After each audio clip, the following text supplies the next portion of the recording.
नमस्कार साथियों, एक बार फिर से स्वागत है आपका। मित्रों, जैसा कि आप देख रहे हैं, मैंने टॉपिक लिखा है शब्द विचार। हमने संधि तक का सफ़र पूरा कर लिया है, तो आज हम शब्द विचार पर चर्चा करने वाले हैं। बहुत ही इम्पोर्टेंट टॉपिक है। आप बिल्कुल वीडियो को पूरा देखें, जब ही आपको समझ में आएगा। और एक लिखा हुआ है शब्द विचार। तो शब्द विचार से पहले हम थोड़ा सा जानें कि हमने भाषा के अंग पढ़े थे सबसे शुरुआत में, है ना। जब वर्णमाला हमने शुरुआत की थी, तो आप देखेंगे कि भाषा की सबसे छोटी इकाई, भाषा की सबसे छोटी इकाई क्या है? वर्ण है ना। सबसे छोटी इकाई वर्ण है, ये हमने पहले जान लिया था। अब देखिए, बात आती है शब्द, है ना। शब्द की बात आती है, तो हम कहें कि शब्द बना कैसे, शब्द बना कैसे। तो हम क्या कह सकते हैं, क्या कह सकते हैं कि वर्णों के सार्थक योग, सार्थक योग को शब्द कह सकते हैं ना। वर्णों के सार्थक योग को शब्द कहते हैं। अब हम प्रश्न बना सकते हैं कि भाषा की सबसे छोटी इकाई कौन सी है? वर्ण है। अब हम बात करें, प्रश्न दूसरा लेते हैं कि भाषा की सबसे छोटी सार्थक इकाई, तो आपका उत्तर होगा, क्या होगा? शब्द होगा, है ना, शब्द होगा। तो हम वर्ण के बाद शब्द पर आ गए हैं, है ना। वर्णों की चर्चा हमने संधि तक की है, क्योंकि हम पढ़ रहे थे उसमें दो वर्णों के मेल से जो विकार उत्पन्न हो रहा था, है ना। तो संधि हमने पढ़ ली, तो उसमें शब्द बन रहा था। अब देखिए, जो अब तीसरा अंग कौन है? वाक्य। वाक्य को हम बाद में जानेंगे, तो अभी हम जानते हैं शब्द के बारे में। तो अब एक हमने लिखा है शब्द विचार, लिखा हुआ है। तो आप कह सकते हैं कि हमने शब्द जान लिया कि वर्णों के सार्थक योग को शब्द कहते हैं। अब शब्द विचार क्या है, ये भी तो जाने। क्या शब्द विचार? शब्द विचार को हम कह सकते हैं कि जो शब्द हैं उनको शुद्ध लिखना, शुद्ध उच्चारण करना, वही शब्द विचार है ना। क्या शब्दों को शुद्ध रूप से बोलना, लिखना, उच्चारण करना आदि क्या है? शब्द विचार है। ठीक है। तो हम एक बात करें कि परिभाषा क्या हो सकती है इसकी। तो हम लिख सकते हैं, दो या दो से अधिक वर्णों के सार्थक योग, सार्थक योग को शब्द कहते हैं। ठीक है, ये आपकी कह सकते हैं कि शब्द की परिभाषा हो गई, है ना। शब्द की परिभाषा हो गई। अर्थ के आधार पर भाषा की सबसे छोटी इकाई हमने जान लिया है, क्या है? शब्द है। ठीक है। अब हमने इतना जानने के बाद, अब हम शब्द देखो किस किस प्रकार से बनते हैं वो भी जाने हम। ठीक है। तो मैं आप इसको थोड़ा सा साइड में लिखना।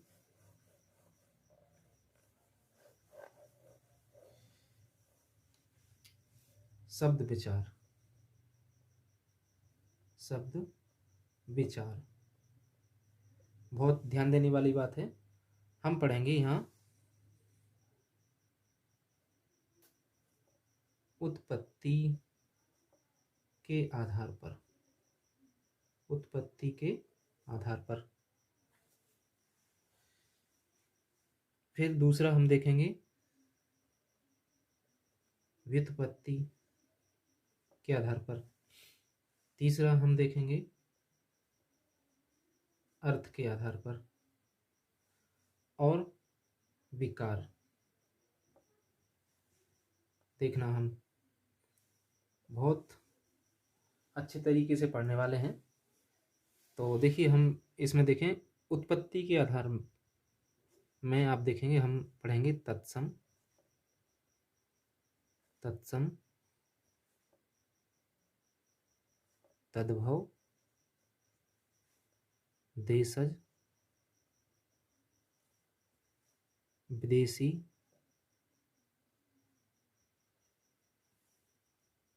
और संकर। कौन कौन? तत्सम, तद्भव, देशज, विदेशी और संकर। ठीक है। अब व्युत्पत्ति में हम जानेंगे रूढ़, यौगिक और योगरूढ़। ठीक है।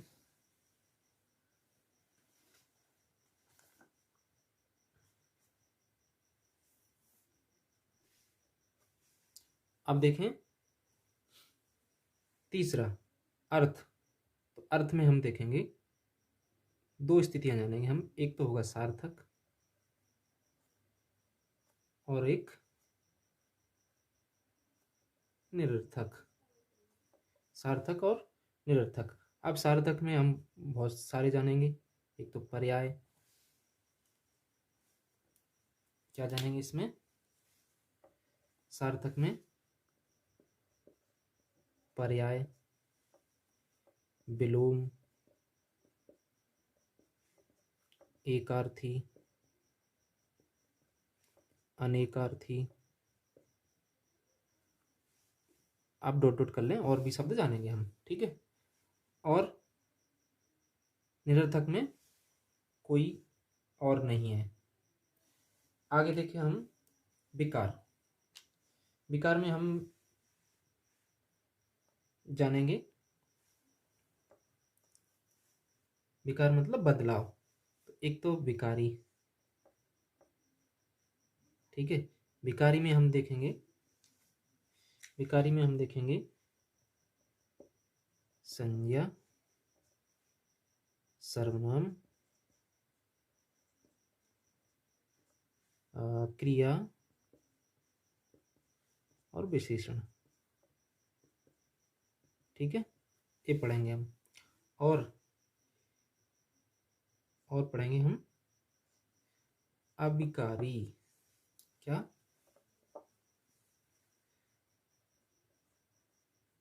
अविकारी। तो अविकारी में हम देखेंगे क्रिया विशेषण, संबंध बोधक,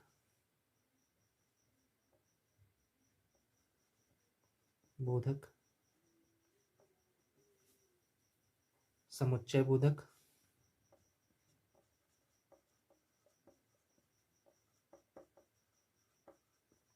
और पढ़ेंगे हम विस्मयादि बोधक। विस्मयादि बोधक। ठीक है। और हम ये भी जानते हैं कि विकार कौन कौन स्थितियों में होता है। हमने पहले बताया था शायद कि विकार होता है लिंग, वचन, काल, कारक आदि, है ना। इनके आधार पर हम बदलाव देखते हैं। और हमने जो अभिकारी लिखा है क्रिया विशेषण, संबंध बोधक, समुच्चय बोधक, विस्मयादि बोधक, तो आप उपसर्ग प्रत्यय है ना, वो भी हैं, वो एक अभिकारी की तरह होते हैं। उनको भी जान के रखें। हम आगे उस पर चर्चा करेंगे। बहुत ही अच्छी चर्चा होगी। ठीक है। अब हम एक एक से इनको जानते हैं। सबसे पहले हम देखना जो हम लिखा है ऊपर, उत्पत्ति के आधार पर। उत्पत्ति के आधार पर हम तत्सम, तद्भव, देशज, विदेशी और संकर, हमने 5 लिखे हुए हैं, तो हम उनको जानते हैं पहले से। ठीक है,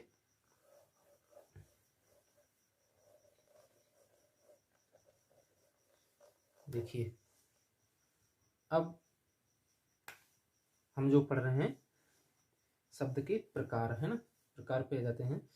तो एक तो हमने पहले नंबर पे लिखा है उत्पत्ति, या कह सकते हैं हम स्रोत के आधार पर। ठीक है, इसके स्रोत के आधार पर शब्द के हम कितने प्रकार देख रहे हैं? 5 देख रहे हैं। तो आप देखें, सबसे पहले तत्सम आया है ना, तत्सम के बारे में चर्चा कर लेते हैं। तो मुख्य रूप से हम जानते हैं कि तत्सम शब्द है क्या, तत्सम शब्द है क्या, कौन से होते हैं तत्सम शब्द। तो हमने सामान्य सी परिभाषाएं पढ़ी होंगी ना कहीं से, तो हम उसमें पढ़ रहे होते हैं कि जो शब्द मूल भाषा से ज्यों क्यों त्यों हिंदी में आ गए हैं वो क्या हैं? तत्सम कहलाते हैं। तो हम थोड़ा सा और गहराई से जानें कि हिंदी से पहले संस्कृत थी या और कोई भाषाएं भी थी, है ना।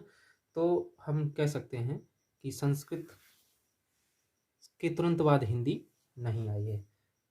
इसका एक क्रम है, देखिए, संस्कृत, संस्कृत के बाद वैदिक भाषा, कौन सी? वैदिक। फिर आप कहें लौकिक, फिर हम कह सकते हैं पाली, फिर आएगा प्राकृत, फिर आएगा अपभ्रंश, और फिर आता है सौरसेनी, सौरसेनी। और यहीं से आप जाने हिंदी का आना हुआ। तो देखिए संस्कृत से हिंदी कितनी दूर है आप देख रहे हैं। तो हम थोड़ा सा इसको ऐसे जान सकते हैं कि संस्कृत के जो शब्द हैं कहाँ आए? वैदिक में, और वैदिक से आप लौकिक में आए, लौकिक से आप पाली में आए, पाली से आप प्राकृत में आए, प्राकृत से आप अपभ्रंश में आए, अपभ्रंश से आए आप सौरसनी हिंदी में। तो संस्कृत से के शब्द यहाँ प्रयोग हुए, है ना, वैदिक में, वैदिक से कुछ और शेष रहे लौकिक में आए, और इसके बाद लौकिक से शेष रहे पाली में आए, पाली से शेष रहे प्राकृत में, प्राकृत से अपभ्रंश में, और सौरसनी हिंदी में। इस तरह से आप इसका क्रम जाने रखें। तो हम कह सकते हैं कि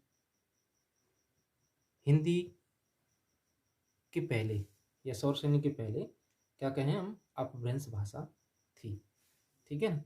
तो हम परिभाषा पढ़ते हैं, वो सही बात है। तो हम कह सकते हैं, देखिए तत्सम के बारे में,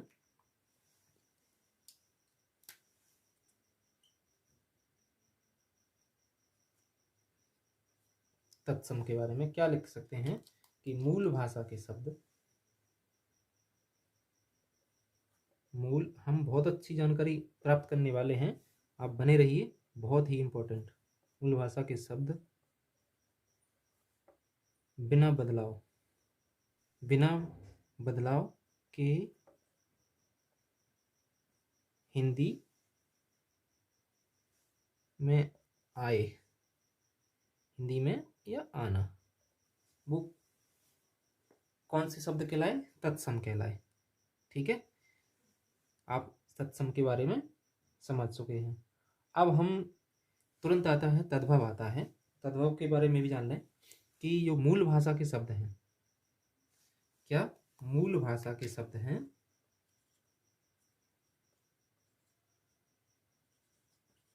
तद्भव। जो मूल भाषा के शब्द हैं, मूल भाषा के शब्दों में कुछ परिवर्तन हो गया, वही तद्भव कहलाए। क्या? कुछ परिवर्तन, या कहें हम विकसित रूप है, वो क्या है? तद्भव है। ठीक है, अब थोड़ा सा हम जानें कि हम इसकी पहचान कैसे करेंगे, तत्सम कौन है, तद्भव कौन है। तो बहुत इम्पोर्टेंट चीज़ बताने वाला हूँ, वो शायद आपके लिए कहीं एक कक्षा में नहीं मिलेगी, या मैं आपको पूरा उपलब्ध कराने वाला हूँ यहाँ पर। ठीक है, देखिए हम क्रम से जानते हैं, आप इसको नोट करेंगे। नोट तो वैसे सभी चीज़ें करने वाली हैं, तो आप उनको किसी को भी ना छोड़ें। देखिए सबसे पहले हम जाने, एक एक चीज़ क्लियर करते जाएं। पहचान, क्या? पहचान।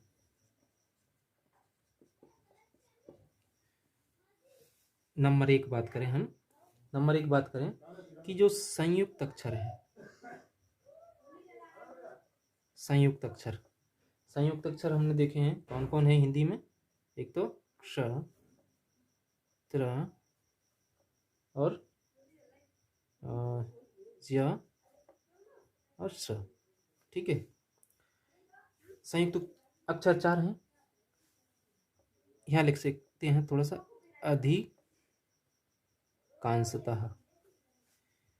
हम बोल रहे हैं कि संयुक्त अक्षर कौन कौन, क्ष, त्र, ज्य और श से बने शब्द अधिकांशतः तत्सम होते हैं। क्या होते हैं? तत्सम होते हैं। ध्यान रखें इस बात के लिए। दूसरा तथ्य दे रहा हूं, बहुत ही इंपॉर्टेंट है।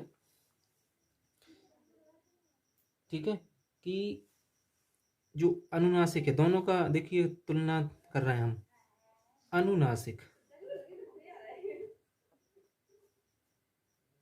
अनुनासिक, अनुनासिक हम देखते हैं इस तरह से दिखाई देता है हमारे लिए, चंद्र बिंदु, है ना। तो हम कह सकते हैं कि अनुनासिक के प्रयोग से, के प्रयोग से बना शब्द, बना शब्द तत्सम नहीं होगा, तत्सम नहीं होगा। ठीक है, इसको जाने रखिए। क्योंकि क्यों नहीं होगा? क्योंकि ये है ना, अनुनासिक है, ये हिंदी द्वारा विकसित किया गया है। किसके द्वारा? हिंदी के द्वारा विकसित, इसलिए यह है, इसलिए इससे बना शब्द तत्सम नहीं होगा। ठीक है, अगला देखिए इंपॉर्टेंट तथ्य। आपने शब्द पढ़े हैं, आपने वर्ण पढ़े, हमने 2 वर्ण ड और ढ पढ़े हैं ना। हमने शुरू में चर्चा की थी वर्णमाला में, का प्रयोग हुआ है इन 2 वर्णों का, तो वह शब्द तत्सम नहीं होगा, तत्सम नहीं होगा। ध्यान रखें इस बात के लिए। ये भी क्या है, क्या है ये दोनों क्या हैं? विकसित, विकसित व्यंजन, विकसित व्यंजन है ना, इसलिए आप इनसे बने शब्द होंगे वो तत्सम नहीं होते। अगला तथ्य जानिए, चौथा, बहुत ही इंपॉर्टेंट जानकारी है आपके लिए। जो अनुनासिक है, अनुनासिक, अनुनासिक का तत्सम, तत्सम रूप क्या है? तत्सम रूप है अनुस्वार। क्या है? अनुस्वार। जैसे हम उदाहरण ले रहे हैं, सिंपल सा उदाहरण लेते हैं। इधर लिखते हैं हम पंचम, यहाँ लिखते हैं 5। जब हम यहाँ लिख रहे हैं, देखना कि अनुनासिक का तत्सम रूप अनुस्वार है, तो अनुनासिक ए है ना, अनुनासिक ए है, तो इसका तत्सम रूप ए है, अनुस्वार है। तो आप देखेंगे कि जो अनुस्वार है से बना शब्द होगा वो कैसा होगा? तत्सम होगा। और ये अनुनासिक वाला है या चंद्रबिंदु वाला कहें तो वो कौन सा होगा? तद्भव वाला होगा शब्द। ठीक है, आगे जाने हम और लिख रहे हैं।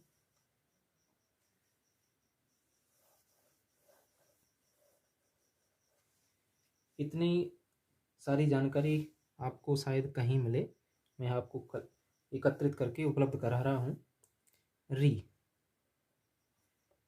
री से बना शब्द तत्सम होता है, तत्सम होता है। देखिए तत्सम होता है, आप देखेंगे कि जो री है, री से कोई भी शब्द बना हुआ है वो तत्सम कहलाएगा। ठीक है, अगला देखिए तथ्य, देखिए तथ्य नंबर 6।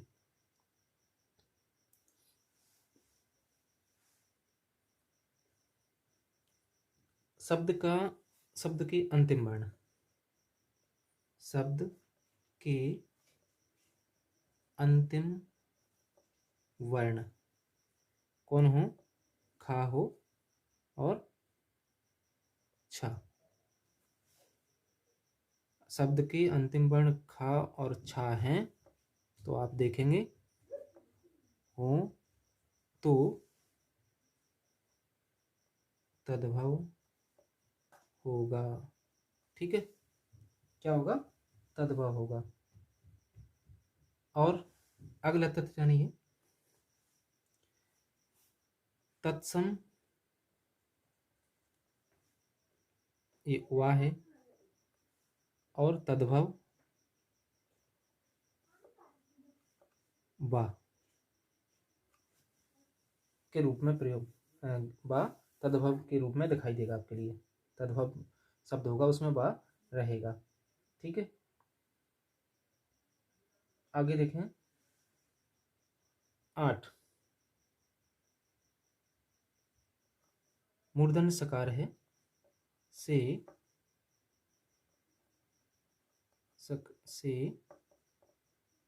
बना शब्द क्या होगा? तत्सम। मूर्धन्य सकार से बना शब्द क्या होगा? तत्सम होगा। और देखें हम अगला तथ्य है कि जो सा है, ये है तत्सम रूप में दिखाई देगा आपके लिए। और ये मतलब आप ये सा देखेंगे जिस शब्द में वो तद्भव होगा, और ये सा है वो तत्सम में दिखाई देगा। ठीक है, अब देखो लास्ट बात मैं इधर लिख रहा हूँ, इम्पोर्टेंट है, इम्पोर्टेंट तो सभी हैं, कि बेशब्द जो, ये इन सभी के लिए बेशब्द जो लिखने, बोलने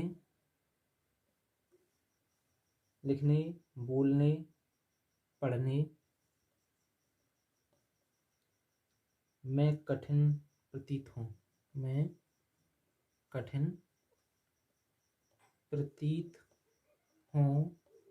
वह तत्सम होते हैं।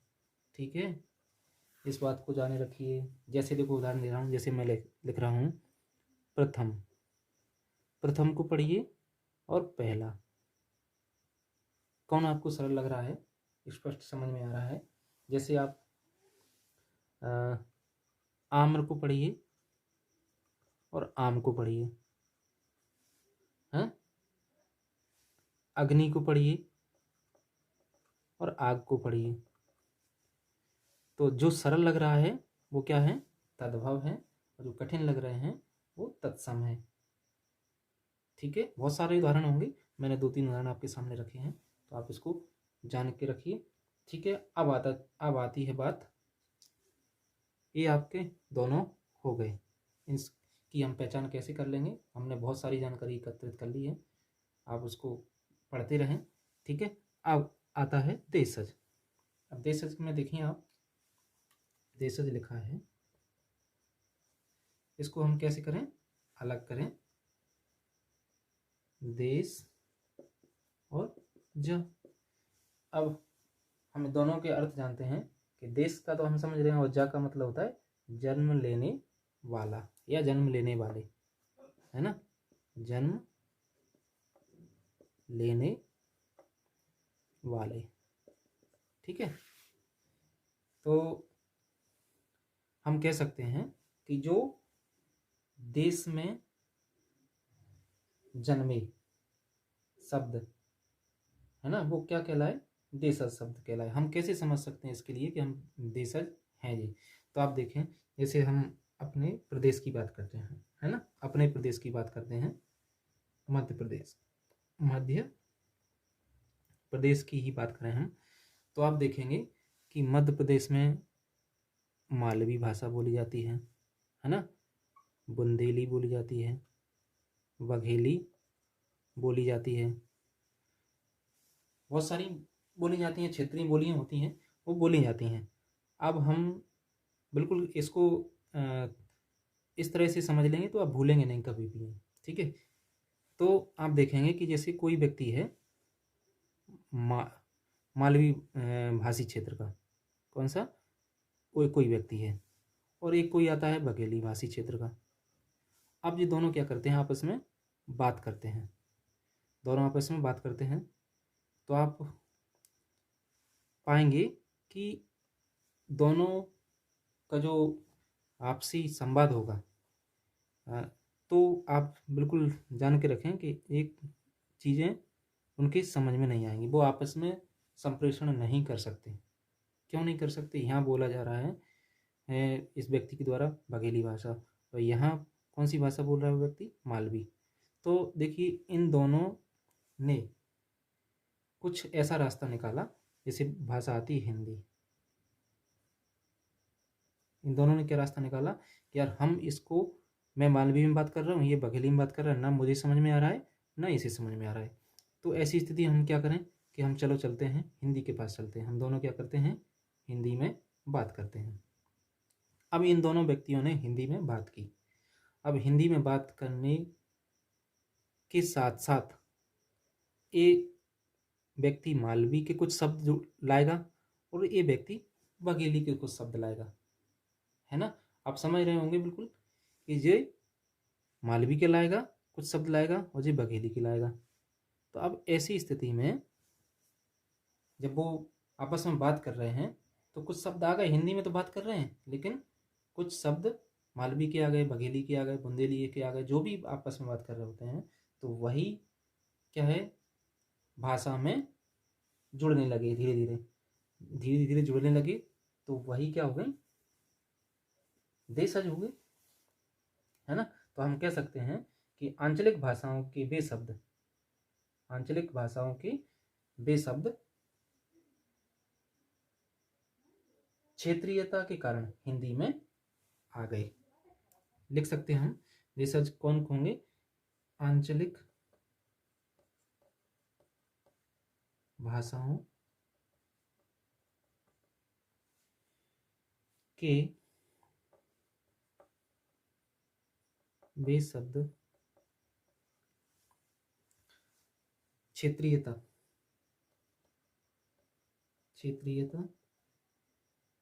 के कारण, क्षेत्रीयता के कारण हिंदी में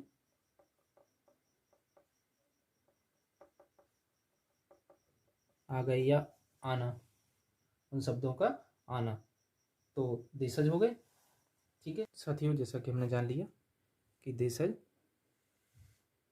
आंचलिक भाषाओं के वे शब्द हैं जो क्षेत्रीयता के कारण हिंदी में आ गए हैं। जैसे कुछ शब्द लेते हैं हम, कटोरा, ठेठ, ठेठ है, कटरा है, अट्टा है, तो ऐसे बहुत सारे शब्द हैं जो क्षेत्रीयता के कारण हिंदी में आ गए हैं। ठीक है, इसके संबंध में हम और कह सकते हैं कि देशज वे शब्द हैं जिनकी व्युत्पत्ति का पता नहीं चलता। देशज वे शब्द हैं जिनकी व्युत्पत्ति का पता नहीं चलता, ये अपने ही देश में बोलचाल से बने हैं, है ना, इसलिए उन्हें क्या कहते हैं, देशज कहते हैं। इसके संबंध में हेमचंद्र ने उन शब्दों को देसी कहा है जिनकी व्युत्पत्ति किसी संस्कृत धातु या व्याकरण के नियमों से नहीं हुई है। समझ में आया होगा कि जिनकी व्युत्पत्ति किसी संस्कृत धातु या व्याकरण के नियमों से नहीं हुई है। ठीक है साथियों, देशज शब्दों के संबंध में एक विदेशी विद्वान है, विदेशी विद्वान है कौन? जॉन वीम्स।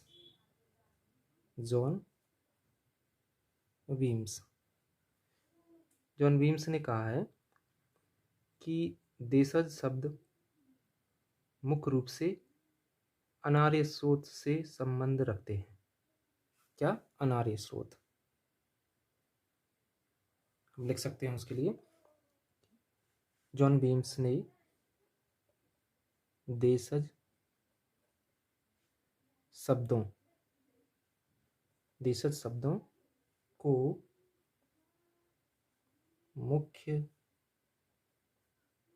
रूप से अनार्य स्रोत से संबंध माना है। ठीक है, ये हमने देशज के बारे में जान लिया। ठीक है, आगे देखते हैं हम। आगे आता है आपका विदेशी। ठीक है, क्या आता है? विदेशी। तो विदेशी के बारे में हम कह सकते हैं विदेशी, या कहें हम विदेशज। अब थोड़ा सा देखें हम कि हमने देशज के बारे में जाना था कि देश में जन्म लेने वाले, तो यहाँ आप वी उपसर्ग जुड़ गया है, तो वी का अर्थ होता है अन्य। तो हम कह सकते हैं कि अन्य देश में जन्म लेने वाले शब्द। तो हम इसमें एक चीज़ का ध्यान रखेंगे कि हिंदी व संस्कृत को छोड़कर,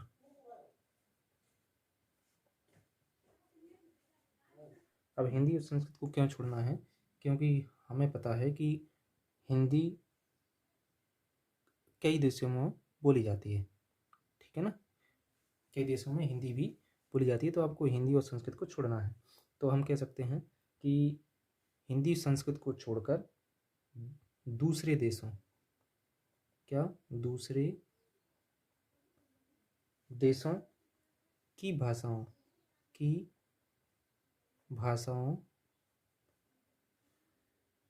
के शब्द हिंदी में प्रयुक्त हुए, के शब्द हिंदी में प्रयुक्त हुए। ठीक है, अब हम एक प्रश्न उठता है कि क्या कारण रहा कि विदेशी भाषाओं के शब्द हिंदी में प्रयुक्त हुए? तो देखो, कारण तो राजनीतिक कारण, सामाजिक कारण, धार्मिक कारण और आर्थिक कारण।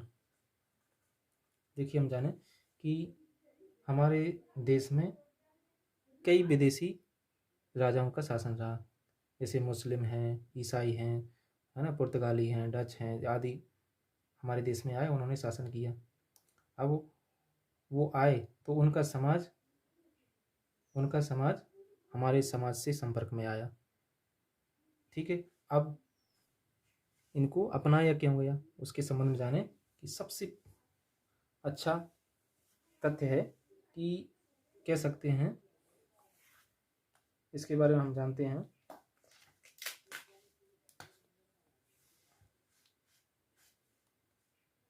कि क्यों आए, ये शब्द क्यों आए,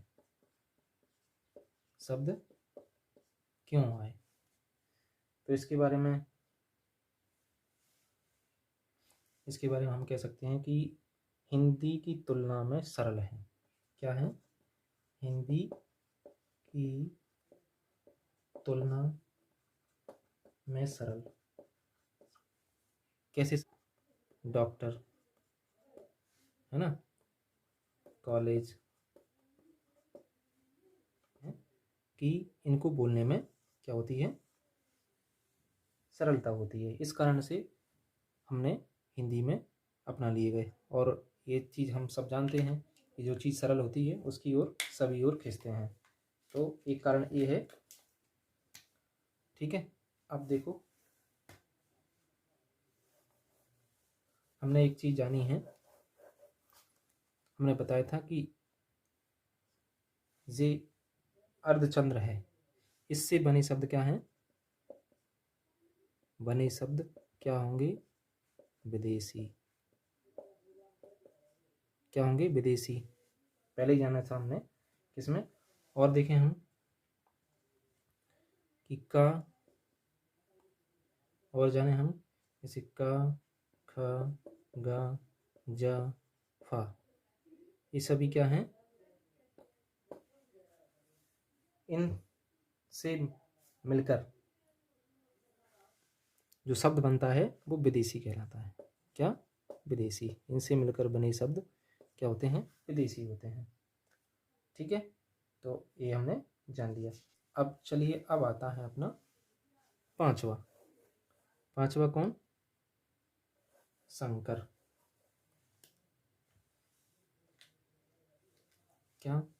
संकर, है ना। संकर के बारे में हम बोलें तो संकर के बारे में कह सकते हैं कि दो अलग अलग भाषाओं, दो अलग अलग भाषाओं से